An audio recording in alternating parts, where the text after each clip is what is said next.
사도행전적 교회는 예수바보 교회입니다. 예수바보란 예수님을 세상에 바로 보여주는 사람이라고 말씀드렸습니다. 예수님의 길을 따르는 사람은 이 세상의 가치를 거부하고 또 세상과 다른 시각으로 살아가기에 하나님 나라의 관점으로 살아가기 때문에 이 세상 사람들이 보기에는 어리석어 보이고 바보처럼 여김을 받을 수밖에 없습니다. 바벨론과 같은 이 시대의 흐름을 거부하고 무모해 보이는 도전을 하는 위험한 교회의 모습입니다. 주님이 십자가로 낮아지시듯 죽기까지 낮아지는 교회입니다. 자신의 옛사람을 십자가에 못 박고 주님을 절대적으로 의존하는 연약한 교회의 모습입니다. 이렇게 예수 바보로 살아가는 사람은 작은 예수다라고 말할 수가 있습니다. 교회를 통해서 이 작은 예수들이 재생산되는 것이 교회입니다. 단지 예수님을 모방하고 예수님을 흉내내는 인생 정도가 아니라 예수님께서 우리 안에 살아계셔서 예수께서 우리 안에 재생산되는 역사, 이것이 사도행전 교회의 모습입니다. C.S. 루이스라는 분이 한 말을 우리는 기억할 필요가 있습니다. 교회는 오로지 사람들을 그리스도에게 인도하고 그들을 작은 예수로 만들기 위해 존재한다. 만일 이 일을 하지 않는다면 모든 교회와 성직자, 선교활동과 설교, 심지어 성경까지도 시간 낭비에 불과하다.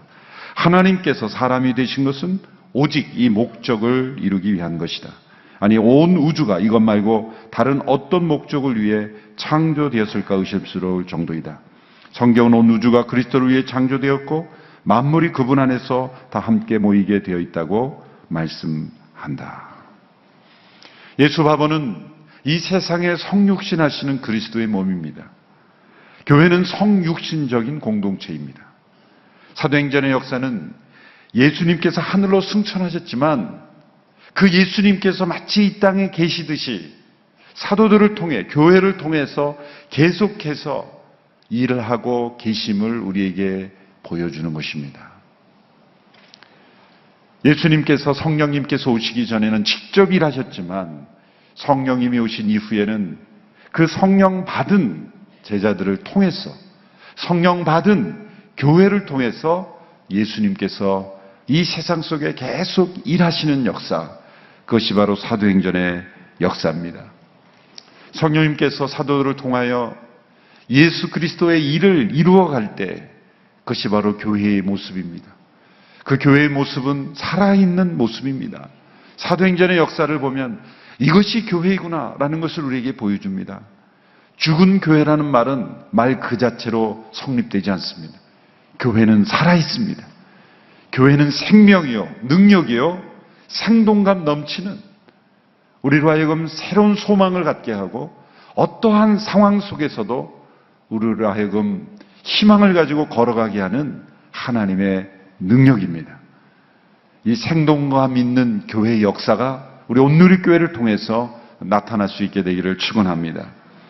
오늘 본문에 보면 베드로와 요한을 통해서 예수님께서 어떻게 세상에서 임재하셨는가를 우리에게 보여줍니다. 어느 날 오후 3시, 우리 시간으로 오후 3시 기도 시간에 베드로와 요한이 성전에 기도하러 올라가고 있었습니다. 사도행전 3장에 나타난 베드로와 요한은 예전에 그들의 모습이 아니었습니다. 이들은 오순절 성령의 오심을 경험했고 방언을 말하며 능력을 체험한 덧입은 사람들이었습니다. 베드로는 오순절 성령 강림 직후에 설교를 했죠. 어부 베드로가 설교자 베드로로 변화되었습니다. 성령의 감동은, 성령의 능력은 때로 지적인 변화를 가져오기도 합니다. 베드로가 구약의 요엘서를 인용하며 이 성령의 오심은 요엘서에 예언된 예언이 이루어진 것이다.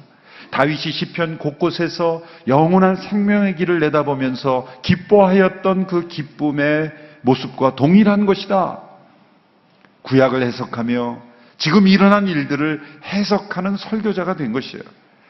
여러분, 성령의 감동은 감정적인 기쁨만이 아니라 지적인 우리의 영혼의 지혜의 영으로 임하시는 영이 성령의 능력입니다. 우리의 자녀들을 기도할 때 성령의 충만함으로 지혜와 지식의 영역에서도 변화가 일어나게 하옵소서. 그런 기도를 합니다. 사도 베드로가 설교자로 변화되는 그런 체험. 뿐만 아니라 그들의 기도가 달라졌습니다. 베드로와 요한이 유대인들의 습관대로 지금 성전에 기도하러 올라가지만 예전에 습관적으로 형식적으로 중언부언하는 그런 기도가 아니라 그들의 기도가 틀림없이 변화되었을 것입니다. 그들의 기도는 성령 안에서 기도하는 기도로 변화되었습니다. 여러분, 성령 안에서 기도하는 기도는 무엇이 변화됩니까? 그것은 예수님의 임재를 체험하게 하는 기도가 되는 것이죠. 부활 승천하신 그 예수님이 지금 내가 너희와 함께하리라 하신 그 약속대로 실제 우리와 함께 존재하시는, 임재하시는, 우리가 바라볼 수 있는 그 예수님으로 뚜렷하게 바라볼 수 있게 하는 그 기도가 성령 안에서 드려지는 기도입니다. 성령 안에서 기도하면 예수님이 내 앞에 계시는 예수님이세요. 나와 함께 하시고 내 손을 붙잡아 주시고 나와 대화하시는 예수님. 저 하늘에 있어서 내가 무슨 말을 하는지 내가 소리를 질러도 알아듣지 못하는 막연한 신이 아니라 지금 나와 함께 하시고 동행하시고 나와 대화하시고 나의 마음에 반응하시고 나의 신음에도 응답하시는 살아 임재하시는 예수님, 그 예수님을 주목하게 하는 기도로 변화되는 거예요. 성령 체험이 우리에게 가져다주는 축복은 기도가 변화되게 하는 거예요. 여러분, 나의 기도가 변화되게 하옵소서. 그런 기도를 우리가 할 수 있어야 된다고 생각합니다. 형식적이고 의식적인 기도가 아니라 성령 안에서 예수님의 임재를 체험하는 그런 기도가 되게 하여 주시옵소서. 시몬 메이유라는 프랑스의 한 기도자는 기도란 한마디로 이목 집중의 상태에 이르는 것이다. 예수님께 완전히 집중하여 주목하는 상태에 이르게 되는 것, 그것을 참된 기도라고 말했습니다. 여러분이 성령 안에서 기도하는 자에게는 언제나 하나님은 기적을 예비하십니다. 우리 항조 목사님이 이 본문으로 설교하면서 이런 멘트를 하셨습니다. 기도는 기적을 준비합니다. 기도는 기적을 잉태합니다. 기도는 기적을 낳습니다. 기적을 바라는 사람에게는 기적이 없습니다. 그러나 그리스도를 바라보는 사람에게는 기적이 생깁니다. 여기에 C.S. 루이스가 한 말이 있는데 하용조 목사님입니다. 우리 스태프들이 이거 바꾸지 않아가지고 하용조 목사님이 설교집에 보면 얼마나 감동적인 내용인지 모릅니다. 성령 안에서 기도하는 사람에게는 늘 기적 같은 일이 따라온다는 거예요. 지금 성전에 기도하러 가는 베드로와 요한, 다른 사람이 볼 때는 그저 유대인들이 습관적으로 기도하는 그런 습관들 따라 기도하는 것 보였지만 그들은 그렇지 않았습니다. 그들은 성령 안에 기도하는 사람으로 변화되었고 성령 안에 기도하는 사람에게는 이 기적 같은 일이 기다리고 있었다는 거예요. 여러분, 이 기적은 어디서부터 생겨났습니까? 베드로와 요한이 평소에 주목하지 않았던 그 상황, 평소에 주목하지 않았던 사람을 주목하는 것으로부터 시작되었습니다. 평소처럼 베드로와 요한은 성전으로 기도하러 올라가고 있었습니다. 이방인의 뜰로부터 여인의 뜰로 인도하는 그 아름다운 문으로 여겨지는 그리스에서 가져온 노수로 만든 23m 이르는 거대한 문, 그 웅장함과 아름다움의 이름을 미문이라, 아름다운 문이라 이름을 붙일 정도였습니다. 바로 그 아름다운 문 앞에 아름답지 못한 한 거린이 구걸하고 있었습니다. 날마다 그는 사람들에게 들려와 그곳에 앉혀 있었던 사람이었습니다. 스스로 걸을 수도 없고 날 때부터 걷지 못했던 사람이었습니다. 심각한 장애를 가졌고 그는 다른 사람의 도움이 없으면 살아갈 수 없는 그런 인생이었습니다. 그 아름다운 성전의 문과 그 아름답지 못한 그러한 상황에 있는 그 상황에 사람은 대조되는 것과 같습니다. 베드로와 요한은 예전 같으면 그 사람을 그냥 지나치고 말았을 것입니다. 그 사람은 날마다 그곳에 앉아 있었고 베드로와 요한도 정기적으로 기도하는 사람이었다면 언젠가는 지켜보았을 그 사람이었을 것입니다. 오순절 성령의 강림 이전에도 그 사람을 본 적이 있었을 것입니다. 예전에 그들은 이 사람을 여러 가지 평가를 하며 지났을 것입니다. 저렇게 사는 것은 저 사람의 운명이겠지. 저 사람의 친척이나 가족들은 왜 저 사람을 돌보지 않나. 그런 많은 생각을 하면서 그냥 지나쳤던 그 사람인데 이날은 모든 생각을 내려놓고 다른 시각으로 그 사람을 주목하게 되었습니다. 여러분, 이게 성령의 역사가 바로 이런 거예요. 성령이 내 안에 임하시고 역사하시면 평소에 똑같이 보았지만 주목하지 않았던 상황, 주목하지 않았던 사람을 주목하게 되는 거예요. 왠지 마음에 끌립니다. 내 시선이 그리로 향하게 됩니다. 그저 여러 가지 생각을 했지만 지금은 오로지 한 생각밖에 하지 않는 시각으로 바라보게 됩니다. 이 사람은 여전히 평소에 하던 대로 구걸하고 있었을 뿐입니다. 그렇게 구걸하는 사람은 지나가는 사람들의 얼굴을 뚜렷이 쳐다보지 않습니다. 자신에게 도와주는 사람도 그렇게 쳐다보며 감사하다고 인사하지도 않습니다. 도와주면 그만이고 안 주도 그만이고 그렇게 그냥 지나가는 사람들 앞에 고개를 숙이며 그렇게 구걸하고 있을 뿐이죠. 이 사람은 베드로와 요한에게 특별히 기대하고 있지도 않았습니다. 베드로와 요한은 우리에게 무엇인가를 줄 수 있겠지, 나에게 무슨가를 줄 수 있겠지라는 생각도 하지 않았죠. 그래서 그들을 쳐다보지도 않았습니다. 바로 그때 베드로와 요한이 이 사람을 주목하게 되었고 그를 향해 이렇게 말합니다. 우리를 보시오. 우리를 보시오 라고 말한 것은 그 사람이 베드로와 요한을 쳐다보지도 않고 있었다는 거예요. 그저 고개를 숙이고 지나가는 한 사람들 중에 한 사람으로 그저 도와주면 도와주는 거고 도와주지 않으면 도와주지 않는 그런 사람으로 밖에 생각하지 않았죠. 주목할 이유가 없는 거죠. 베드로와 요한이 말합니다. 우리를 보시오. 그때 이 사람이 베드로와 요한을 보게 되죠. 우리를 보라고 하는 말은 틀림없이 무엇인가를 주려고 하는 말이겠지요. 무엇인가 줄 마음이 없는 사람에게 그런 사람들이 우리를 보라 이런 말 하겠습니까? 당연히 이 사람은 기대하고 쳐다봅니다. 뭔가 주려고 하나. 그가 기대한 것은 돈 한 푼일 것입니다. 경험상 많은 돈을 주고 가진 않을 터이고 한두 마디 동정하면서 돈 한 푼 주고 갈 것으로 기대했을 것입니다. 그때 베드로와 요한이 이렇게 말합니다. 3장 6절의 말씀을 우리 같이 한 목소리로 함께 읽겠습니다. 시작. 베드로가 은과 금은 내게 없으나 내게 있는 것을 당신에게 주겠소. 나사렛 예수의 이름으로 일어나 걸으시오 라고 말하고 라고 했습니다. 은과 금은 내게 없으나 이 은이 먼저 나온 것은 그 당시에도 은이 더 가치 있는 그런 금속으로 여겨졌다는 걸 알 수가 있죠. 은과 금은 내게 없으나 이 말이 이 사람에게 딱 들릴 때 이 사람은 얼마나 실망했을까. 그렇죠. 이 사람이 기대한 건 은과 금인데 은과 금은 내게 없으나 거기까지 들었을 때 숨이 콱 막혔을 거예요. 아니 이 사람이 나를 놀리나? 은과 금을 없으면 나를 왜 보라 그래? 라고 생각하면서 순간 실망감이 그 사람에게 임했을 것입니다. 그 다음 날은 말은 믿어지지 않는 말이었어요. 내게 있는 것을 당신에게 주겠소. 나사렛 예수 그리스도의 이름으로 일어나 걸으시오. 내게 있는 것, 그 예수 그리스도의 이름으로 일어나 걸으시오. 이 사람은 믿지 못했을 겁니다.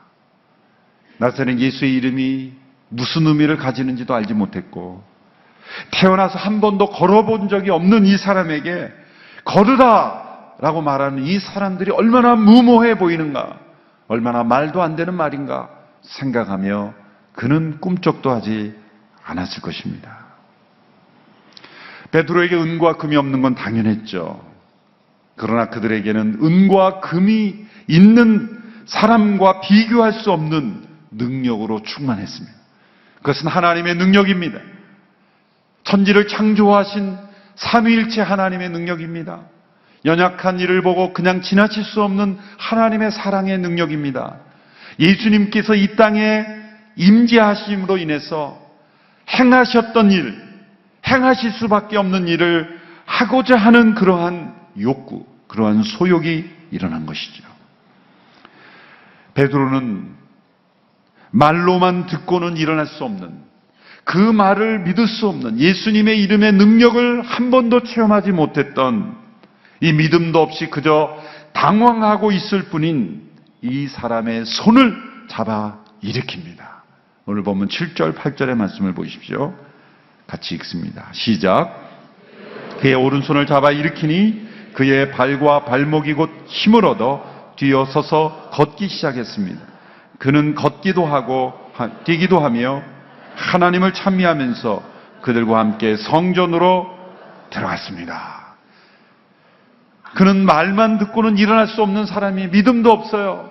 그게 무슨 말인지도 모릅니다. 그러니 베드로가 잡아 일으킨 거예요. 믿음의 행동이죠. 말은 했지만 베드로 자신이 믿지 않았다면 잡아 일으켰겠습니까? 안 일어나면 어떡할 거예요? 안 일어날 일이 없다라는 것을 믿었기에 그는 잡아 일으킨 거예요. 베드로의 마음속에 성령님께서 살아계신 예수님의 임재하심으로 그의 손이 뻗쳐졌지만 그것은 사실 예수님의 손과 다름이 없는 손이었기 때문에 그는 의심할 수가 없었죠. 그 충만한 가운데 살아계신 예수님께서 그를 통해 일하시는 일이기 때문에 그는 담대하게 손을 뻗었고 그의 손을 잡았고 일으켰던 것입니다. 그것은 예수님의 손이었기 때문이죠. 베드로가 그에게 주는 건 예수 그리스도의 이름의 능력이라 그랬습니다. 예수님의 이름. 예수님의 이름을 준다는 게 무슨 뜻일까요? 우리가 누군가에게 나는 내게 있는 예수의 이름을 너에게 준다라고 할 때 그 이름을 준다라는 게 어떤 의미가 있을까요? 예수님을 믿고 따르면 2000년 전의 역사 속에 살아계셨던 예수님이 역사 속의 인물이 아니라 너의 인생에 임재하셔서 너를 통해 일하시는 예수님의 임재를 체험할 수 있다는 말이에요. 지금 베드로가 손을 잡아 일으켰지만 그것은 베드로의 능력이 아니라 그 베드로 안에 성령 안에서 임재하신 예수님의 손이었습니다. 예수님께서 우리를 통해서 이 역사 속에 임재하셔서 역사하신다는 것을 보여준다는 것입니다. 예수님은 사라지신 것이 아니라 여전히 살아계셔서 이 사도들을 통해서 일하고 계시다는 것을 보여줍니다. 이미 예수님은 사도들에게 그 예수님의 이름의 능력을 부여하셨죠. 요한복음 14장 12절로 14절의 말씀을 우리 같이 함께 읽겠습니다. 시작. 내가 진실로 진실로 너희에게 말한다. 누구든지 나를 믿는 사람은 내가 하는 일들을 그도 할 것이요 이보다 더 큰 일들도 할 것이다. 그것은 내가 아버지께로 가기 때문이다. 너희가 무엇이든지 내 이름으로 구하면 내가 다 이루어 주겠다. 이는 아들을 통해 아버지께서 영광을 받으시게 하려는 것이다. 너희는 내 이름으로 무엇이든지 구하라. 그러면 내가 다 이루어 주겠다. 무엇이든지 내 이름으로 구하라. 그리하면 내가 다 이루어 주겠다. 이 말씀은 내가 원하는 목록은 무엇인지 다 야열하고 나중에 예수님의 서명만 붙이면 다 이루어진다는 백지수표를 의미하는 것이 아닙니다. 예수님께서 이 시간에 원하시는 일, 예수님께서 육체로 이 시간에 계셨다면 하셨을 일들을 예수님의 이름을 의지하는 자를 통해 예수님은 지금도 행하신다는 거예요. 그것이 교회입니다. 교회가 기적을 일으키려고 하려면 절대 기적이 나타나지 않습니다. 그런데 예수님께서 지금 하시기 원하시는 일들을 하려고 순종하면 기적은 나타난다는 거예요. 그것이 병을 고치는 일이든 연약한 자가 일어나는 것이든 어떠한 해결되지 않는 문제 앞에서 그 문제가 해결되는 것이든 간에 어떠한 것이든 주님이 이 땅에서 우리를 통해서 일하시는 역사는 나타난다. 그 예수님의 이름에 합당한 기도의 제목이라면 예수님이 하기 원하시는 일이라면 기적은 나타난다. 믿지 않는 영혼이 구원받는 것, 그 예수님이 원하시는 거 아니에요? 그것이 여러분의 가족이든 친구건 여러분 주변의 사람이건 예수님께서 반드시 하기 원하시는 일을 구하면 그 기도는 반드시 응답됩니다. 기적은 나타나게 되는 것입니다. 이 모습을 보면 마치 요한복음 5장의 모습을 보는 것 같지 않습니까? 예수님께서 베데스다 연못가를 가실 때 38년 된 병자, 그곳에서 낫기를 원하여 그곳에 물이 움직일 때 천사가 내려와서 고쳐준다는 그러한 전설을 믿고 그 연못가에 앉아있던 38년 된 병자, 그의 마음에는 낫고자 하는 동기도 없어져 버린 그 사람을 향해 예수님이 이렇게 말씀하시죠. 내가 낫고자 하느냐? 아니, 낫고자 그곳에 있었지 그러면 병들자고 있었겠습니까? 그럼 여러분 생각해 보세요.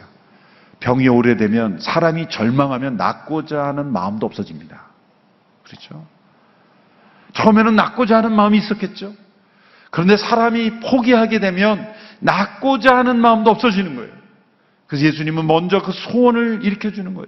베드로와 요한이 우리를 바라보라, 우리를 쳐다보라 이렇게 말한 것처럼 내가 낫고자 하느냐? 그리고 예수님 말씀, 내 자리를 들고 일어나 걸어가라 라고 말씀하시는 역사가 바로 이 성전 아름다운 문 앞에서 일어난 거예요. 베드로와 요한이 움직이지만 마치 예수님이 움직이시는 것 같은 작은 예수의 움직임이 그들을 통해 나타났다는 거예요.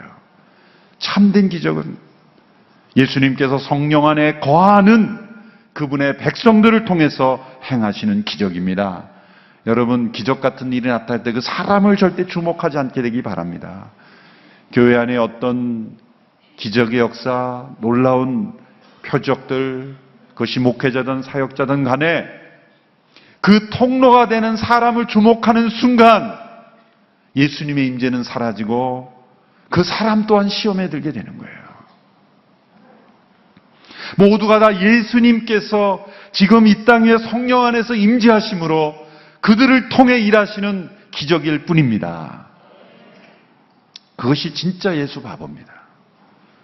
여러분이 성전 문 앞에서 구걸하던 이 사람은 자기가 기대한 것 이상의 것을 얻었죠. 그는 돈을 기대했습니다. 그러나 그는 자기 인생의 가장 근본적인 문제, 근본적인 필요를 해결한 겁니다. 그것은 걸을 수 있는 능력이에요. 하나님은 우리의 문제를 해결할 때 우리가 당장 구하는 것으로 해결해 주시는 응답은 안 해주실지라도 그 문제를 스스로 해결할 수 있는 응답을 주십니다. 더 근본적인 치료를 해주시는 거죠.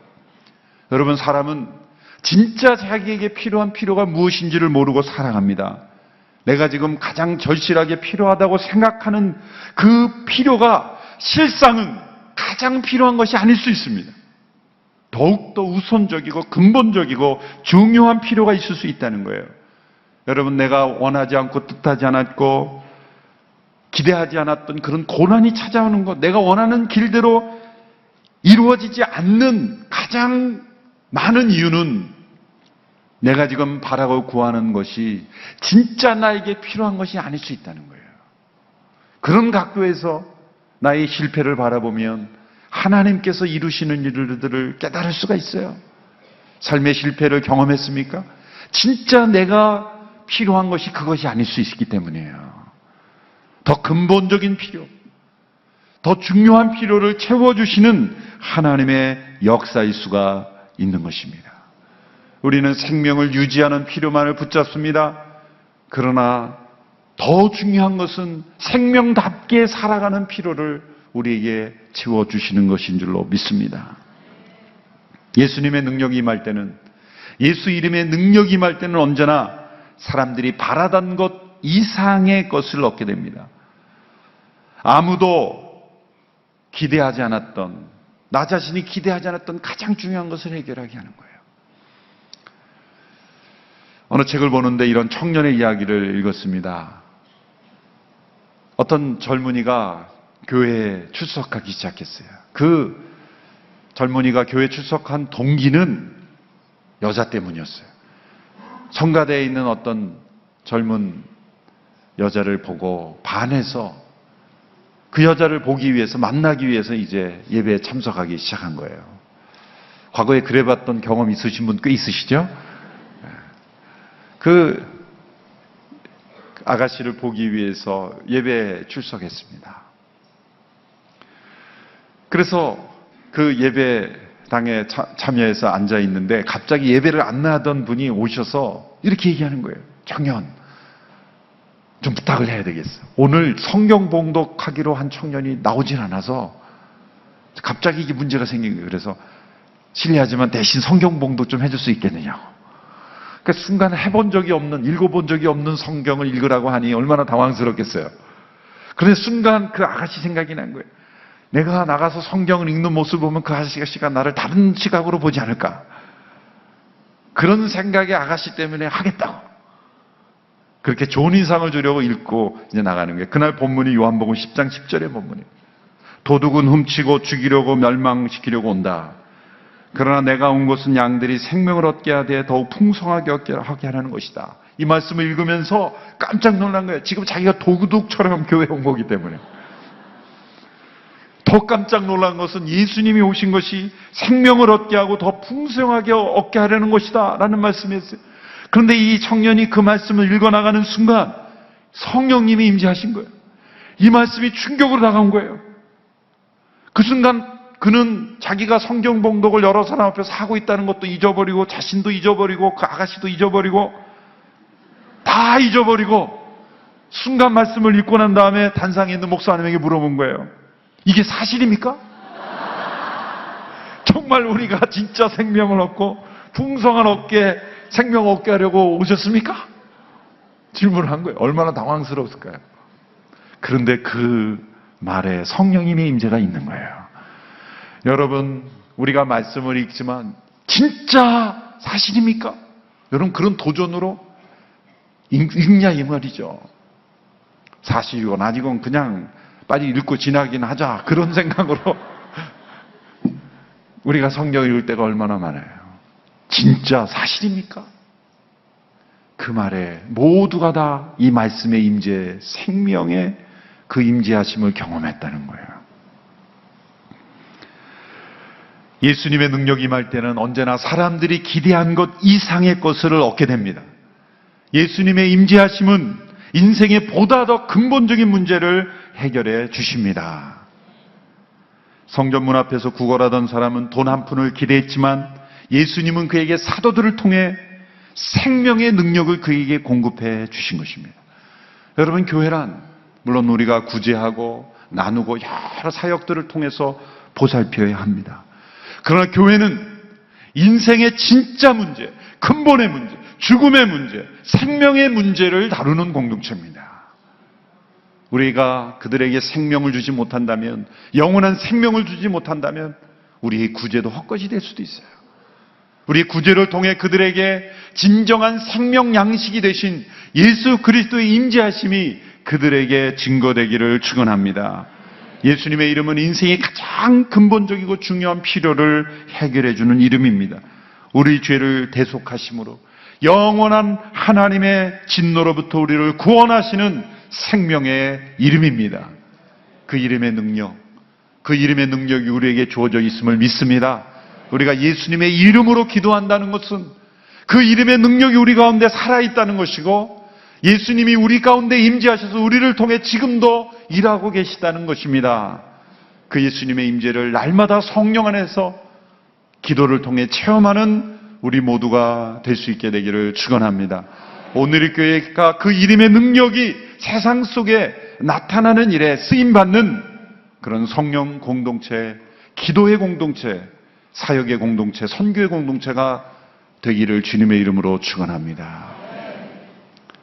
우리가 함께 마지막 찬양을 드리기 원합니다. 예수 그 이름, 우리가 함께 찬양했던 이 찬양, 그 이름의 비밀, 그 이름의 능력, 그 이름의 역사심을 우리 모두가 체험하기를 원합니다. 그 이름의 능력을 날마다 더욱더 체험해 가기를 원합니다. 그 이름의 능력을 이 세상 속에 증거할 수 있게 되기를 원합니다. 함께 찬양하겠습니다. 예수 이름 나는 말할 수 없네. 이름 속에 있는 힘이를, 그 이름 속에 있는 사랑을, 그 사랑을 말할 수 없어서 그 승부한 표현 못해서 비밀이 되었네. 그 이름 비밀이 되었네. 사람들 그 이름 건축자의 어린 돌처럼 어렸지만 내 마음에 새겨진 이름은 아름다운 보석,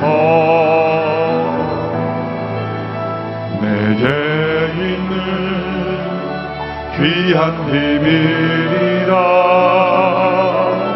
내 마음에 숨겨진 기쁨, 예수 그 이름 나는 말할 수 없네. 그 이름의